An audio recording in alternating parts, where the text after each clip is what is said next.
I I'm settled in for the night and I'm somewhat comfortable. I was reading the news and the people that I watch really haven't posted anything lately. Canadian Prepper had a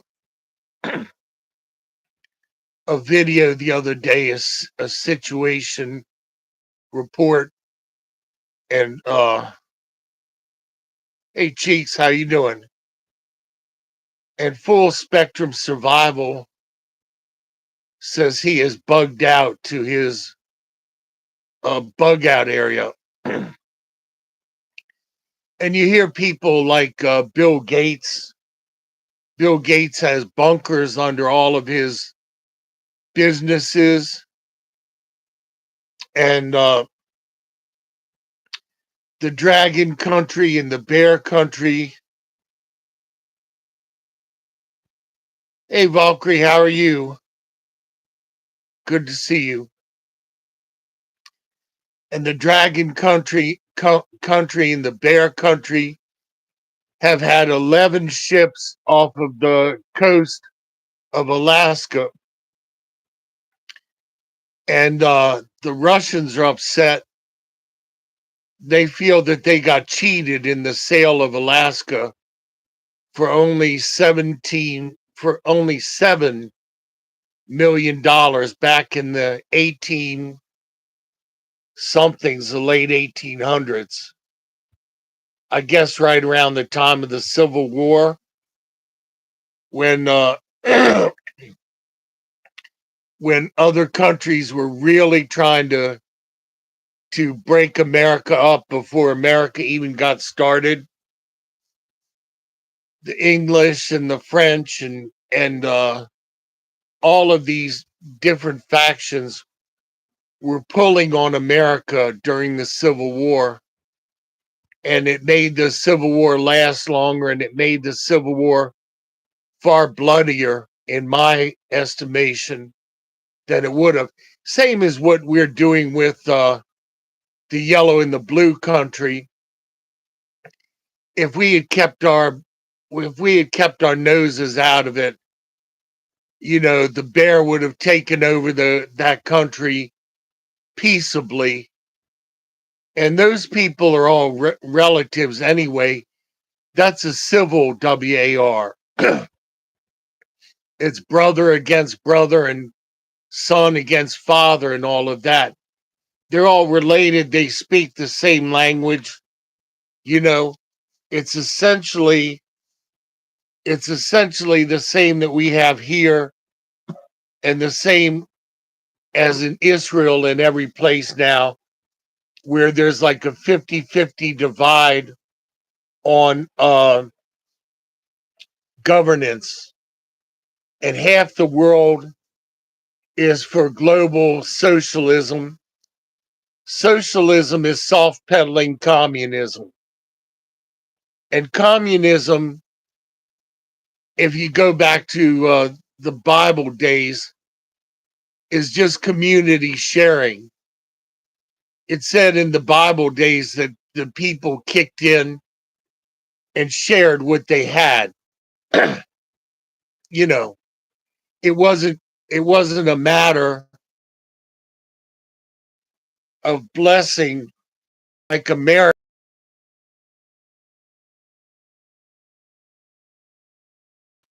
to have two cars in their driveway and all of that other stuff. It's if your country doesn't have the resources, then resources have to be shared. And all of the things that we enjoy in America, that we see as our constitutional right, can be suspended by martial law and other things that are already on the books. when when this WAR really gets going, and even the Pope says that we're in WW3. And yeah, it is scary. The Pope says we're in WW3, and things that are coming back to America, I believe, relatively soon will be the conscription of military service. It'll be soft pedaled at first.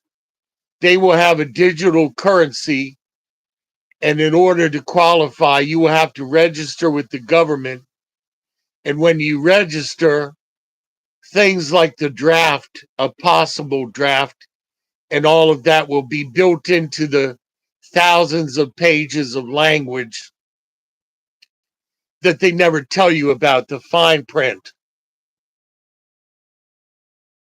Because in the fine print that our government has now, they can take your land, they can take your car, they can take whatever resources that they deem necessary. And so, very possibly in the near future, I believe there's going to be a draft.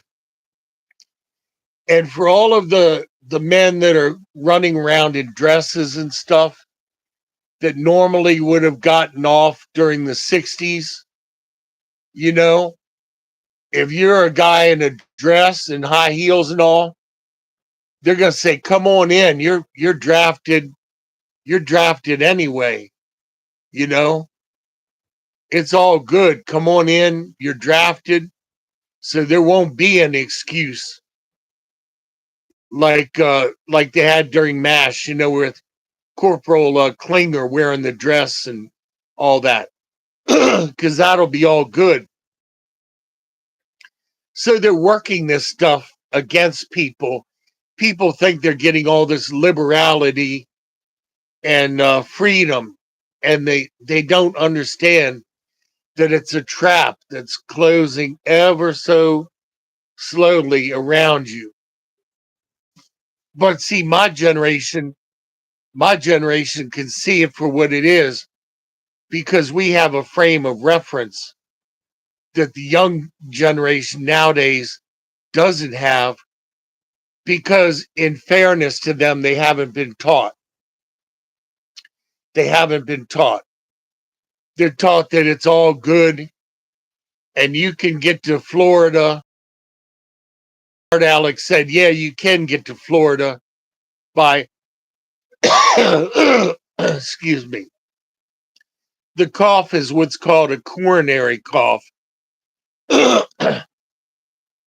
It's where the lungs flood out because of the heart needs to be more robust. So you get older, the lungs flood out. But in any case, I know who my savior is, where I go if anything happens. So it's all good. But one smart Alex said you can get to Florida by taking I-95 to New York.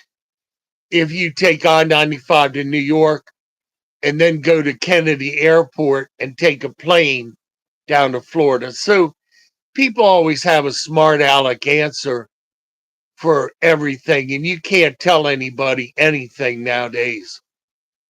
So my generation, you know, that's why you get older people, they don't try. But I feel obligated because I know that the trap is going to slam shut really quick when it happens. So there's going to be conscription. There's going to be land and assets taken away from people. And what they'll probably do, like they did during Katrina, is they'll do a home wellness check. The government will do a home wellness check, and they'll check to see if you're all right. Then they'll ask you if you have any GUNS at home. And in latter times, they'll ask how much food you have. And if you have an overabundance of food, and you're labeled a hoarder, then they'll come in and they'll box your food up and take it away. That's why now, as people are getting prepared, you should have a working pantry off your kitchen with cans of soup and stuff that you can uh, uh, technically shop at your own house. You know, if something is out at the store, you still got cans of beans and soup and everything in your pantry that you can go to complete a meal. And then you should have a safe hidden room somewhere in your house. And that way you can have your GUNS in that room with all of your supplies, your major amount of supplies. And then you take the doorway to that room and take the door off and put a mirror. A two-way mirror is great because if you're in your safe room, the mirror allows you to look out and see what's going on. So for my money, it would be like a sturdy screen door on the inside of my safe room with a mirror on the outside where I could peek out. And, you know, because if the power is off and everything else, you might not have a camera that works, you know, that type of thing. You have to think ahead about all this stuff. And that way you can peek out into your main area and see what's going on. But you have to be very clever about this stuff. You know, sprinkle some coffee grounds at the bottom of the door so if they bring dogs into your house to sniff for your goods, the dogs will smell the coffee grounds and nothing more. You know, that type of thing. And for people who miss the rapture, which I believe is going to be very soon, I believe the rapture is going to be very soon because all of this stuff that's going on is biblical, like the river Euphrates. Why do I think there's going to be a draft? Well, Ukraine has lost 400,000 men so far, have either DIED'd or been wounded. So there, any kind of battle is won by what's called attrition. It's where you exhaust the resources. To America, by the way, we have somebody in office who has dwindled our emergency fuel reserve down to where it's almost not even practical. They have spent us into oblivion. They've given our ammo away to other countries, and they've led a flood of immigrants in, not only from the South, but from the North. And they've sprinkled these people all through the country. And these young people are military aged young men. And see, it's all rhetoric that they sell it to the American public. They say, well, we don't want to be racist and we don't want to be this and we don't want to be that. But they're selling racism in this country via the whole white supremacy thing and critical race theory. And Yellow, how you doing? So I was enjoying the vanilla pudding that you sent me tonight. So I made up a batch of vanilla pudding, and that was very pleasant. After a very austere dinner of mixed vegetables and mashed potatoes with a little bit of gravy in the crock pot that you sent me. The crock pot is a wonderful thing that you did because when a person is ill spend a lot of time in the wheelchair, I just dump some stuff in the crock pot and set it on low so that if I fall asleep, even if it goes for 4 or 5 hours, I wake back up, roll over to the crock pot, and I got a meal. Yeah, and it makes the house smell good so it doesn't smell like old man in diapers. That's a good point. Real estate agents always, cook cookies and stuff in the house that they're showing for the ambiance. But the reason I think there's going to be a draft is that all of these politicians are liars. They don't care about us. Think about what happened. And I'm not shading them or throwing disrespect their way. It's just their nature. They're consummate liars, and they are political experts at standing on both sides of the fence to get as many votes as they can. This country was sold out a long time ago, I can tell you. And the person that sold out America, and you're not going to believe this, most people aren't even old enough to remember, but it goes back to Nixon taking America off of the taking America's money off of the gold and silver standard so that he could go to China. I believe that Nixon went to China to take out a line of credit with the Chinese. The Chinese didn't do this for hugs and kisses. And believe me, Richard Nixon was not a huggy, kissy guy. You know, he had those dead shark eyes. On TV, he was like that. When he would make a speech, he had eyes just dead as a shark. And I believe he went to China to take out a line of credit. And then all of a sudden, you have America goes into debt. And it was to fund the Vietnam WAR. We go over to Vietnam, and the enemy all looks the same. And so we have men going over there, and God bless them. They went over there trying to do their duty, but they got caught up in all of the politics of all of the enemy looks the same. So you SHOOT, buddy, and you burn down everybody's village and you let God sort them out. That was the expression back then. You KILL everybody and you let God sort out the bad ones. Well, what do you think the people in that country are going to think about you if you come over and you do that stuff? They're going to hate you.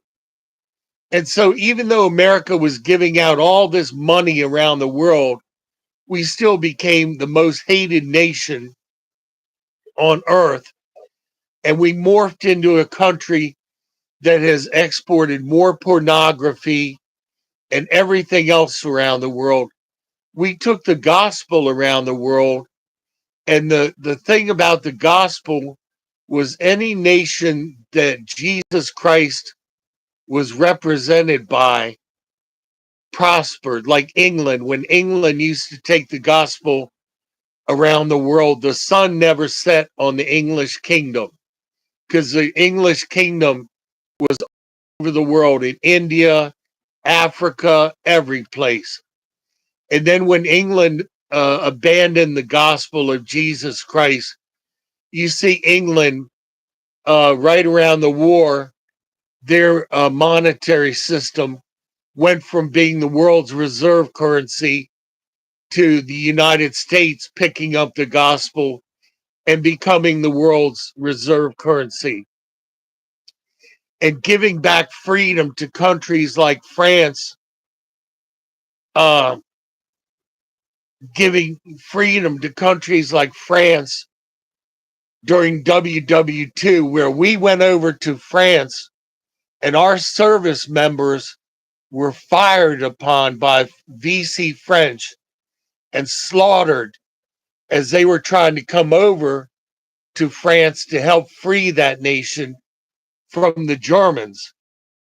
France is joining the BRICS countries and courting the communist countries again. It's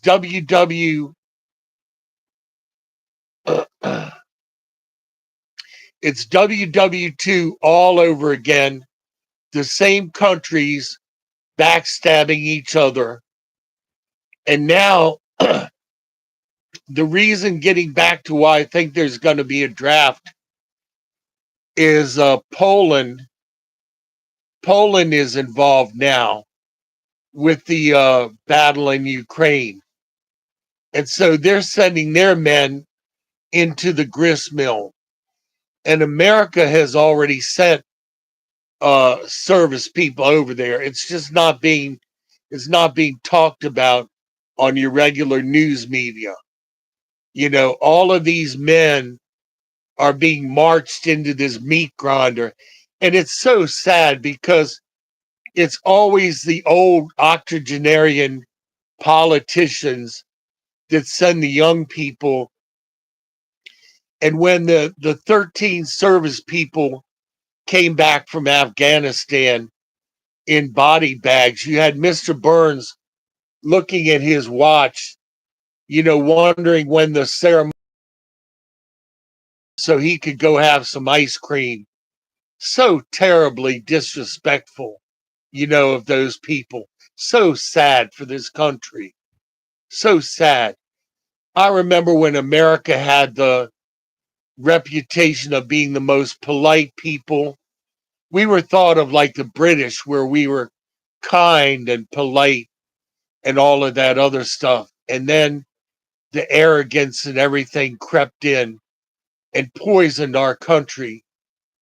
But getting back to what you were asking me about this critical race theory and white supremacy and all, that was totally flipped. Because when I was a child, I was raised Catholic, and I'm not going to say that all Catholics were like this, but the particular church that I was in, and the nuns in particular, because things were segregated back then. So you had white, and then you had non-white places that you went. Like Glen Echo Park was white only. And my brother and I went to beach in 1959 when my karma caught up with us. We got horribly burned at this beach. And so I looked up this beach, and I'm not going to name of it because I don't want to cause a problem, but it still exists, and it's up by New York, and it's members only now. So it's the same old crap. You know, some people can get in, some people can't. And I have a photographic memory. My father would work hard all year, and then he would pick out something he wanted to do. And he had a really evil 39 VW Beetle split window, which, by the way, would be worth about $40,000 if we still had it today. And he rented a 59 Robin's Egg blue Impala with a red interior. Very weird combination of car. This 59 Impala Super Sport convertible. And it was like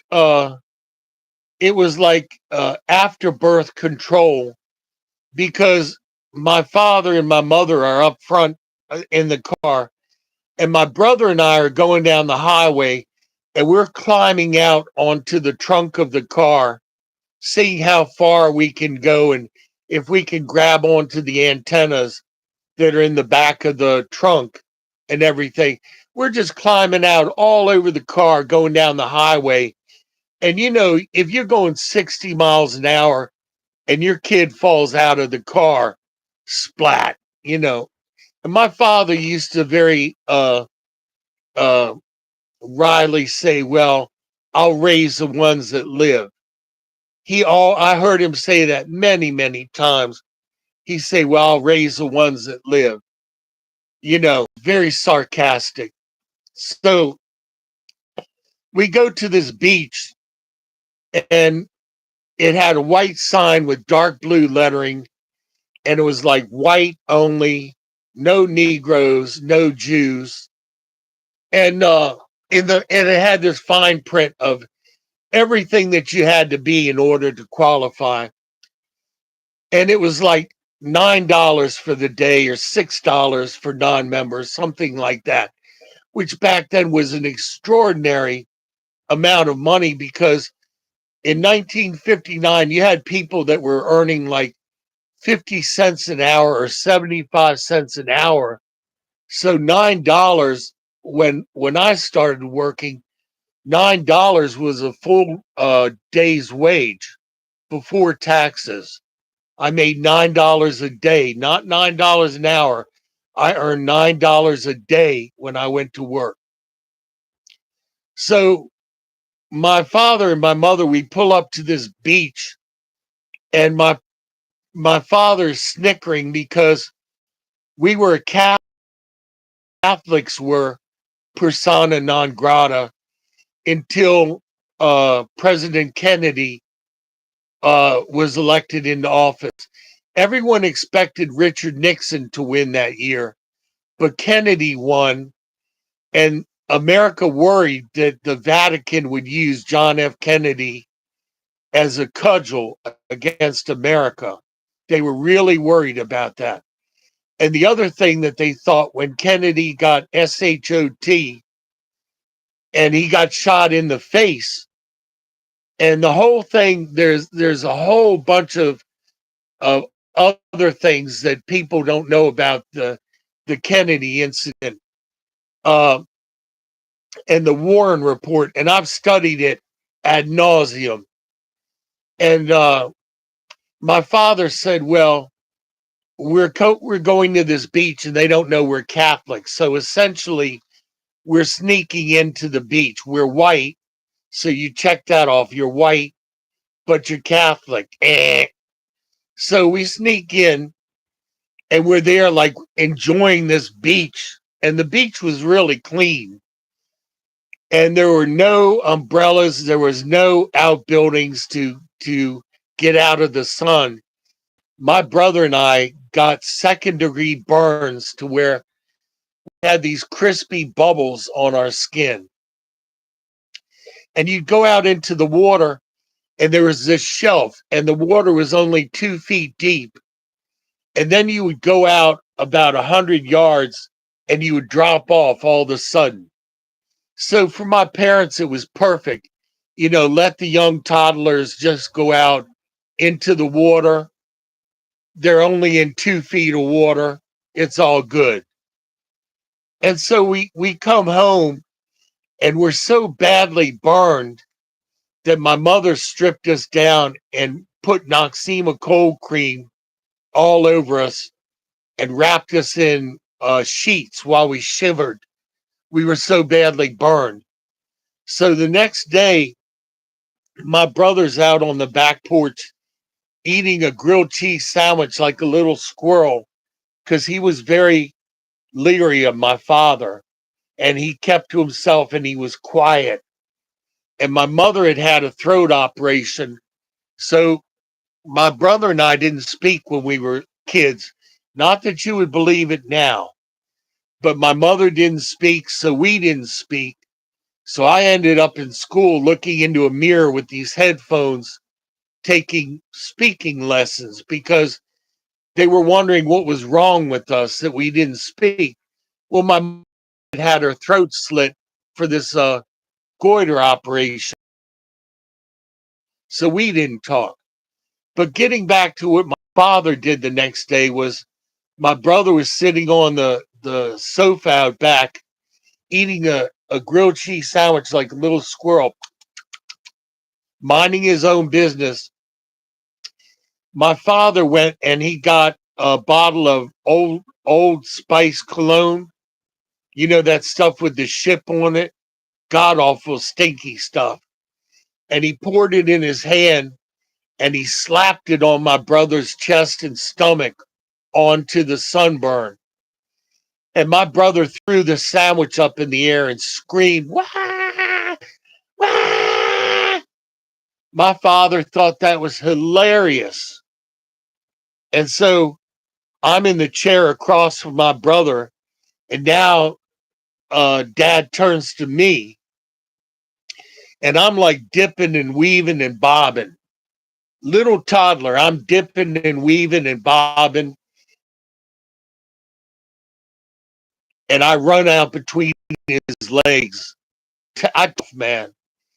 And my father gets angry and he goes, "I got to shift my weight." Ugh. And fam, when you talk about dead people, you have to be very careful, because if you lie on a person who's deceased and can't defend himself, you literally bring a curse on yourself. So I'm very careful in telling this, but after Buck slapped my brother with the Old Spice, I ran out between his legs, would have nothing to do with him, would not go near him. And he would say, "Come here, boy." I'd be like, "No." He'd be like, "Come here, boy." "No." "I'm your father." "Yes." "Come here, boy." "No."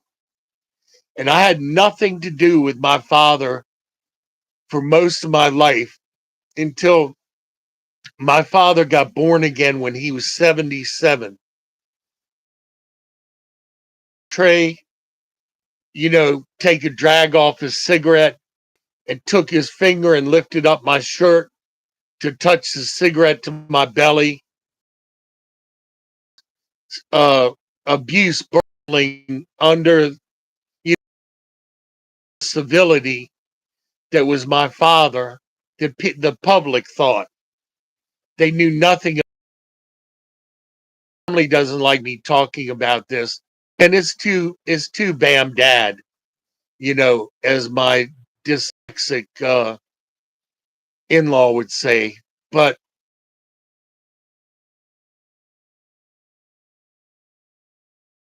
the things that we endured were horrible. A sister who held a knife at my belly in the kitchen and threatened to gut me like a fish when I was 11. All of that stuff. But getting back to the whole way that we were raised and the Catholic Church and everything. And again, I'm not pinning this on all Catholics, but in my Catholic church, and in particular this nun, uh, said that people of color were uh, darkened as a curse because of people that made fun of Jesus Christ on the cross. So they're teaching the reverse of this now with this critical race theory and white supremacy. It's a terrible thing to do to a child, to look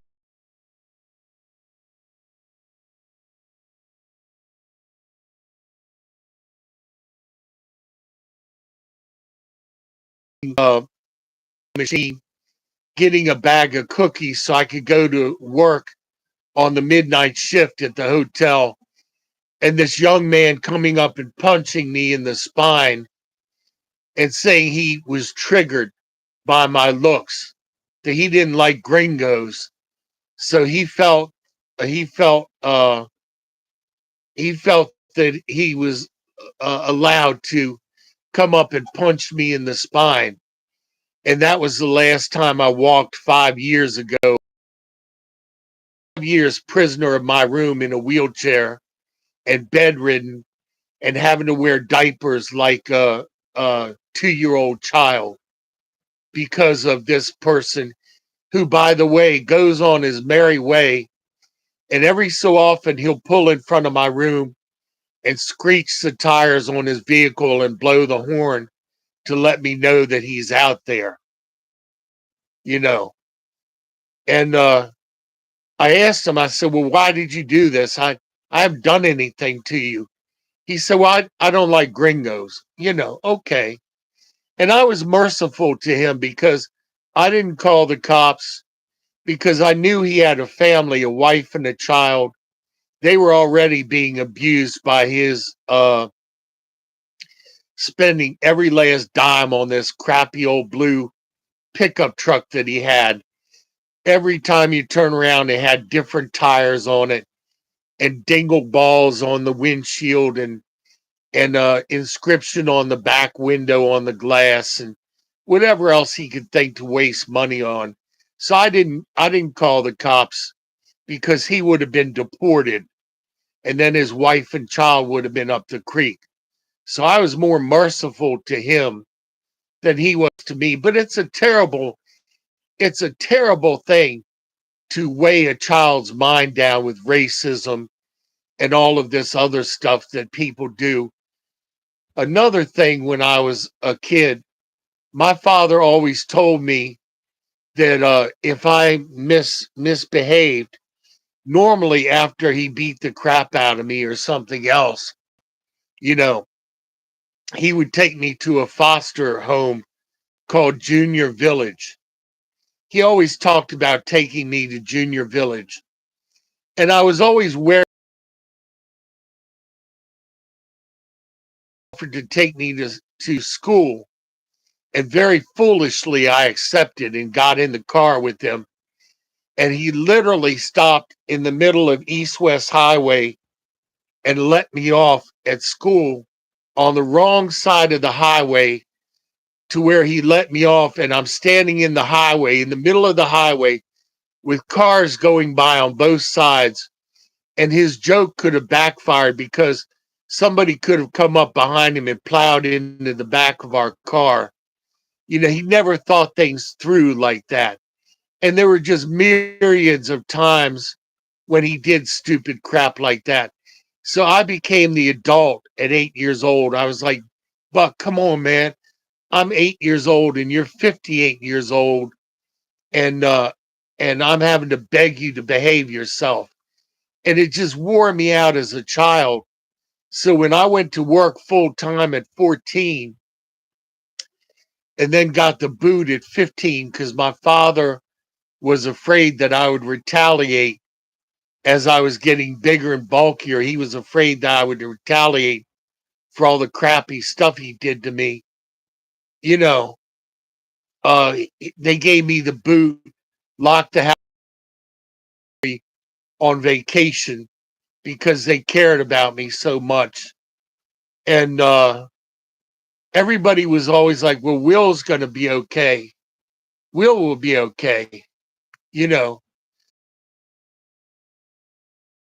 wish that I had thought to ask my to help me because my neighbor was a fascinating lady.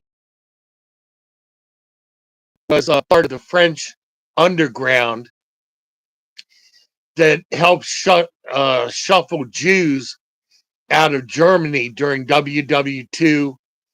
And she was part of the French resistance.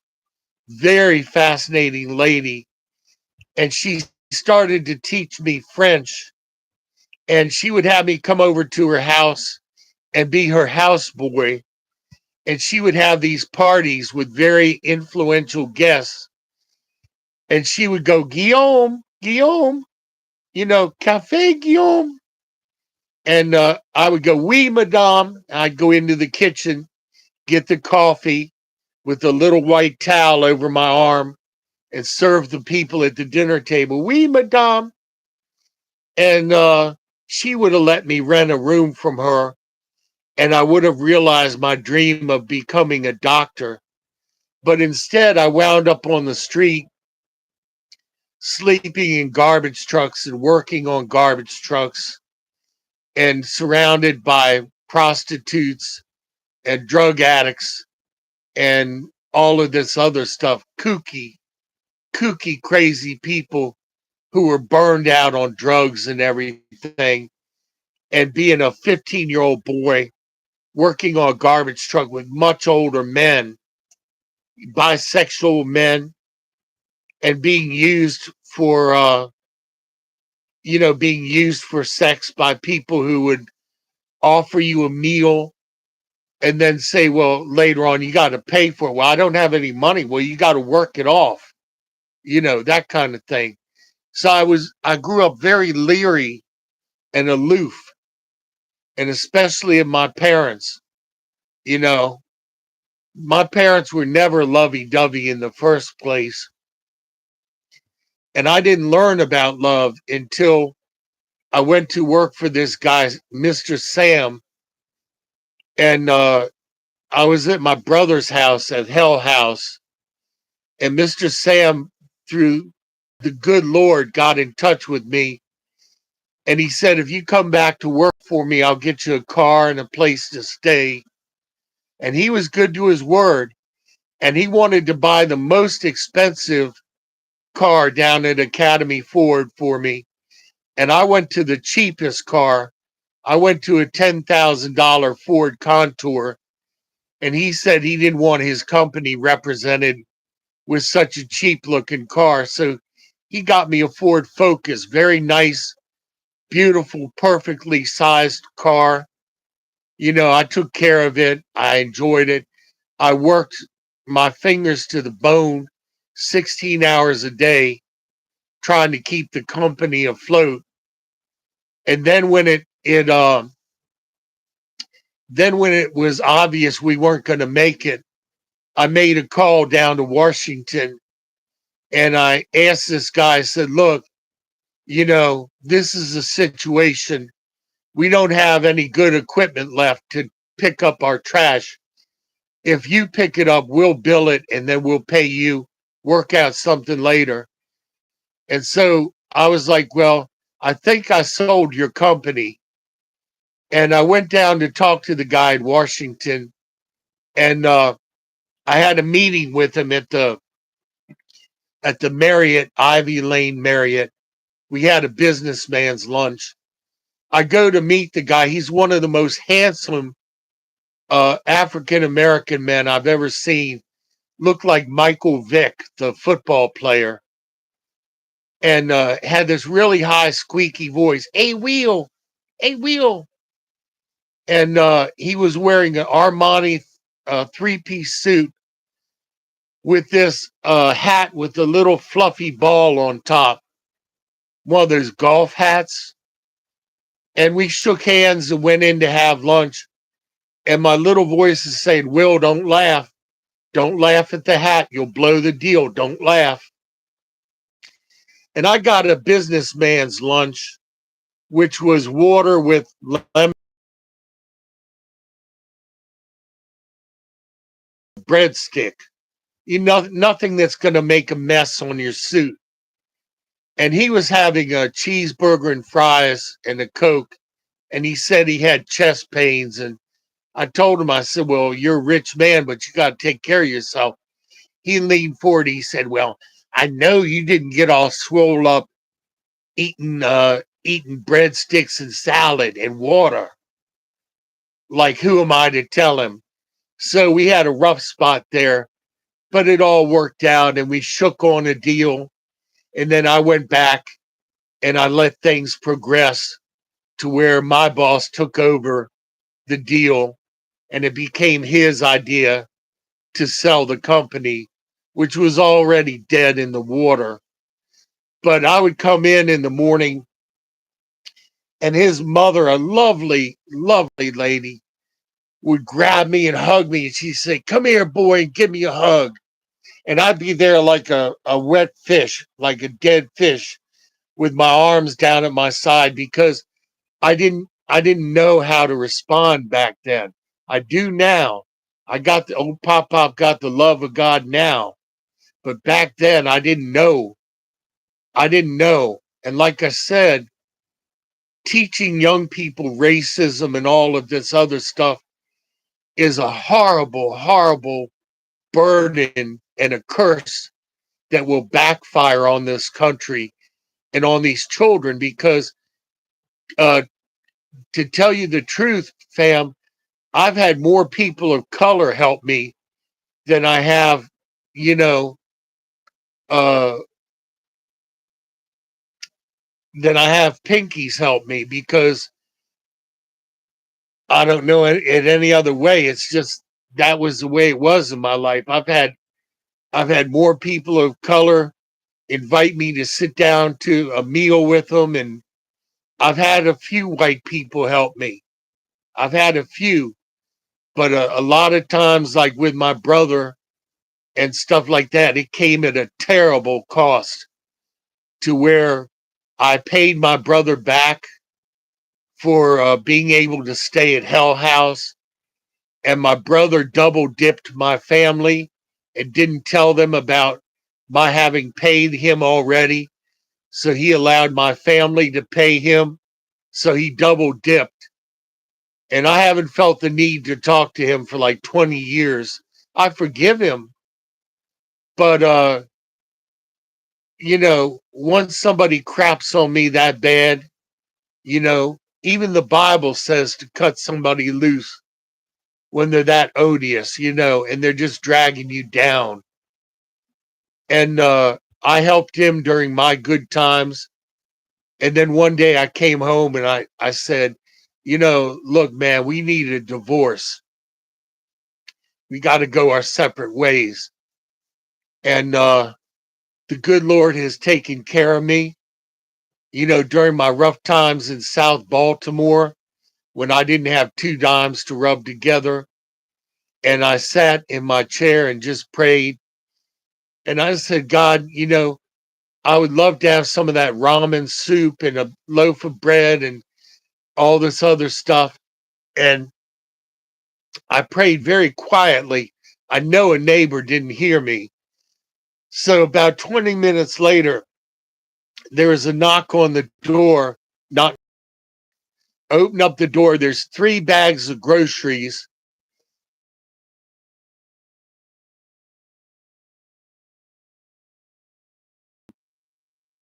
Is God sometimes answers a prayer so that it's by faith. Was this God? Was this God using somebody? Was this coincidence? I've had that happen so many times, of being stuck in a snowstorm that was so bad. It was thundering and lightning and snowing. And I got a flat tire in my brother's old Dodge. And I went to change the tire. And all of the lug nuts on the wheel were different sizes. And I looked up and I said, God, please don't let me freeze to death out here. I got a flat tire, almost out of gas. Please. A man got out of the van. He changed the tire. He had one of those wrenches with the 4 different lug nut sizes. He changed the tire for me, because I was so cold I couldn't even handle anything. And when I looked up to thank him, he was gone. The van was gone. He was gone. Nowhere in sight. And I was on a level highway where you could see like a mile and a half in both directions. And the guy was just gone into the snow. So, in the light of eternity, I'm going to ask God about those situations. Was I in the presence of an angel? Because it says some people have entertained angels unawares. But fam, the overall reason I'm telling you all of this, in particular with my life, was with everything that I'd been through. God gave me the grace to be on my father's DEATH bed as he was passing away, telling him, Buck, I love you.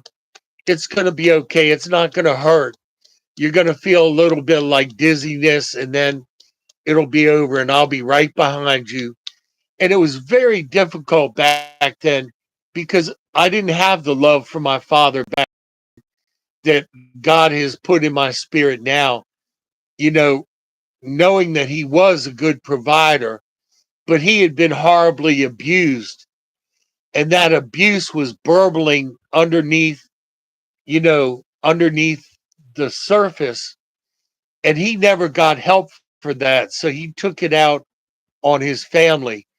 I know that every night we would have dinner and he would say, "Bless us, O Lord, for these thy gifts, and all of these snot-nosed, worthless children." So essentially, he's speaking a curse over his family in the form of a prayer. And I had to overcome all of that generational curses.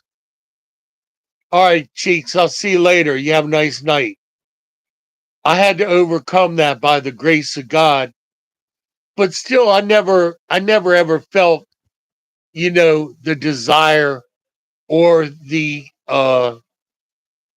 you know, uh, justified that these people do nowadays of going into a school and harming other people, or going into a supermarket and harming other people, even to the point of putting a bucket over somebody's head and slapping them in the back of the head and running off while the person is trying to take a bucket off their head. And there have been so many people that have wound up crippled and have DIED because of this knockdown game that they do on elderly people, where they go up and knocking old people off onto the train tracks or stuff like that. So we know, fam, that we're in what's called the last and evil days. And to sum it all up, you have to have your relationship with Jesus Christ. You have to have your relationship with your family. Help them as much as you can. Mommy and daddy are trying to keep a roof over your head and food in your mouth. You have to have your physical fitness. You have to have a bug out bag that you can snatch and grab, if things go south quickly. And you have to be in the state of grace so that when Jesus comes back in the rapture, you're going to be one of the ones that go, you know, that hasn't sat on the line and said, well, God, I want to do things my way. I want to watch pornography and play my video games. And when I'm about to DIE, I'll come to you in the last few minutes. Fam, you never know when those last few minutes are going to happen. There are a lot of people that go off, that pass when they're young. I had several friends who passed away at a very young age. So you never know. But in any case, speaking of go, I have to go and take my evening medicine. I love you all. God loves you more because, and for those people that are fooling around with Lucifer, just remember Lucifer can't give you what he doesn't have. He doesn't have love. He doesn't have health. He doesn't have light. There's nothing that he can give you. And if you're involved in tarot cards or Ouija boards, you need to ask you. You need to destroy that stuff so it doesn't pollute somebody else's life. You really need to ask God to forgive you, cleanse you of that, and fill you with His Holy Spirit so that when the time comes, you'll be ready. Poppity Pops out.